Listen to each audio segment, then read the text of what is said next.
The thematic heart of Stanley Kubrick's filmography is his interest in uncontainable ids that attack, erode, and sometimes burst through facades of civility and social order. His most famous movies, like The Shining and A Clockwork Orange, derive great pleasure from the id part of that equation, but none seem to have as much fun with the facade itself as Barry Lyndon. With its genteel mannerisms, stately costumes, and aristocratic language, Kubrick's period piece investigates a rule-obsessed society created to put the lid on a frothy stew of violence and sexuality. The absurdity of this society's fragility is the stuff of great, subtle comedy. Take, for example, the most polite robbery ever put to film. Or a hilarious scene in which a mannerly, high-class denouncement of the protagonist is interrupted by a sucker punch to the kidneys, followed by a multi-powdered-wig brouhaha.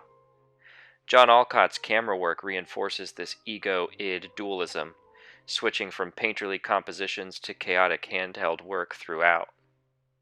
The idea of barely hiding humanity under an obsessively elaborate structure also turns out to be an apt metaphor for Kubrick in general.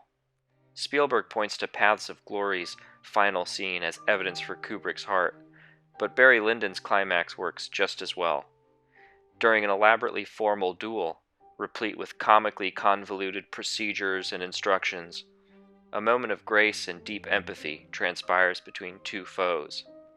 Legitimate pathos is there, but if all you see is an impressive technical achievement, like, oh, he lit it with candles, he invented a camera, blah blah blah, you need to look harder.